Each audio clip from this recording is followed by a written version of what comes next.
सुंदरी, ये देवता तुम्हारे साथ विवाह करना चाहते हैं। तुम इनमें से किसी एक देवता के साथ विवाह कर लो।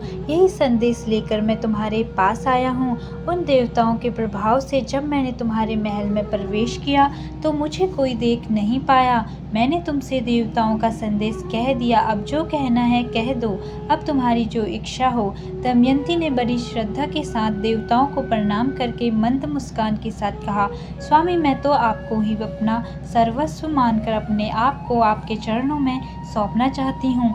जिस दिन में से मैंने हंसों की बात सुनी तभी से मैं आपके लिए व्याकुल हूँ। आपके लिए ही मैंने राजाओं की भीड़ इकट्ठी की है।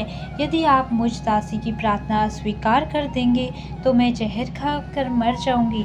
दमयंती की खुशी का ठिकाना न रहा। जब राजा नल ने दमयंती से कहा, जब बड़े बड़े लोकपाल तुमसे शादी करना चाहते हैं, फिर तुम मुझ मनुष्य से क्यों शादी करना चाहती हो? मैं तो उन देवताओं के चरणों की धूल के बराबर भी नहीं हूँ। तुम अपना मन उन्हीं में लगाओ। देवताओं का अप्रिय करने पर इंसान की मृत्यु हो सकती है। तुम मेरी रक्षा करो और उनके वरण कर लो। नल की बात सुनकर दमयंती घबरा गई। उसकी आंखों में आंसू छलक आए। उस समय दमयंती का शरीर कांप रहा था, हाथ जुड़े हुए थे।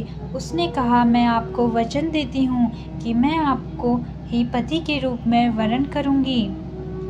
राजा नल ने कहा, अच्छा, तब तुम ऐसा ही करो, परंतु यह बतलाओ कि मैं यहाँ उनका दूत बनकर आया हूँ। अगर इस समय मैं अपने स्वार्थ की बात करने लगूँ तो यह कितनी बुरी बात है। मैं तो अपना स्वार्थ तभी बना सकता हूँ जब वह धर्म के विरुद्ध न हो। तब दमयंती ने गदगद कंठ से कहा, राजा, इसके लिए एक निर्दोष उपाय है। उसके अनुसार काम करने पर आपको दोष नहीं लगेगा। वह यह उपाय है कि आप सभी लोकपालों के साथ स्वयंवर मंडप में आए। मैं आपको वर लूंगी, तब आपको दोष भी नहीं लगेगा। देवताओं के पूछने पर उन्होंने कहा, मैं दमयंती के पास गया तो मुझे देखकर वे और उनकी सखियां सभी मुझ पर मोहित हो गईं और आप लोगों के प्रस्ताव को उनके सामने रखने के बाद भी वे मुझे ही वरण करने पर तुली हैं। दमयंती ने कैसे पहचाना असली राजा नल को? स्वयंवर की घड़ी आई। राजा भीमक ने सभी को बुलवाया। शुभ मुहूर्त में स्वयंवर रखा। सब राजा अपने अपने निवास स्थान से आकर स्वयंवर में यथास्थान बैठ गए। तभी दमयंती वहां आई। सभी राजाओं का परिचय दिया जाने लगा। दमयंती एक एक को देखकर आगे बढ़ने दिया जाने लगा। आगे एक ही स्थान पर नल के समान ही वेशभूषा वाले 5 राजकुमार खड़े दिखाई दिए। यह देखकर दमयंती को संदेह हो गया। वह जिसकी ओर देखती उन्हें सिर्फ राजा नल ही दिखाई देते। इसीलिए विचार करने लगी कि मैं देवताओं को कैसे पहचानूं और ये राजा हैं, यह कैसे जानूं। उसे बड़ा दुख हुआ। अंत में दमयंती ने यही निश्चय किया कि देवताओं की शरण में जाना ही उचित है। हाथ जोड़कर प्रणाम पूर्वक स्तुति करने लगी। देवताओं, हंसों के मुंह से नल का वर्णन सुनकर मैंने उन्हें पति रूपण से वरण कर लिया है।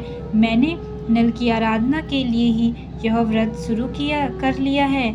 आप लोग अपना रूप प्रकट कर दें जिससे मैं राजा नल को पहचान लूं। देवताओं ने दमयंती की बात सुनकर उसके दृढ़ निश्चय को देखकर उसे ऐसी शक्ति दी जिससे वह देवता और मनुष्य में अंतर कर सके।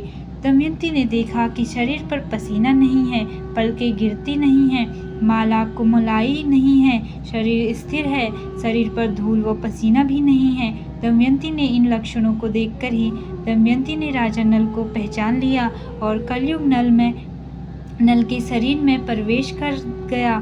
जिस समय दमयंती के स्वयंवर से लौटकर इंद्र व अन्य लोकपाल अपने अपने लोकों को जा रहे थे, उस समय उनकी मार्ग में ही कलयुग और द्वापर से भेंट हो गई।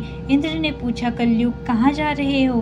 कलयुग ने कहा, मैं दमयंती के स्वयंवर में उससे विवाह करने के लिए जा रहा हूँ। इंद्र ने कहा, अरे, स्वयंवर तो कब का पूरा हो गया है।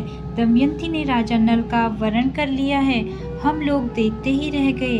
कलयुग ने क्रोध में भरकर कहा, तब तो यह अनर्थ हो गया। उसने देवताओं की उपेक्षा करके मनुष्य को अपनाया, इसीलिए उसको दंड देना चाहिए। देवताओं ने कहा, दमयंती ने हमारी आज्ञा प्राप्त करके ही नल को वरण किया है। वास्तव में नल सर्वगुण संपन्न और उसके योग्य है। वे समस्त धर्मों के जानकार हैं। उन्होंने इतिहास पुराणों सहित वेदों का भी अध्ययन किया है। उनको श्राप देना तो नरक में धधकती आग में गिरने के समान है। अब कलयुग ने द्वापर से कहा, मैं अपने क्रोध को शांत नहीं कर सकता, इसीलिए मैं नल के शरीर में निवास करूंगा। मैं उसे राजयुक्त कर दूंगा, तब वह दमयंती के साथ नहीं रह सकेगा। इसीलिए तुम भी जुए के पासों में प्रवेश करके मेरी सहायता करना। द्वापर ने उसकी बात स्वीकार कर ली। द्वापर और कलयुग दोनों ही नल की राजधानी में आ बसे। 12 वर्ष तक वे इस बात की प्रतीक्षा में रहे कि नल में कोई दोष दिख जाए।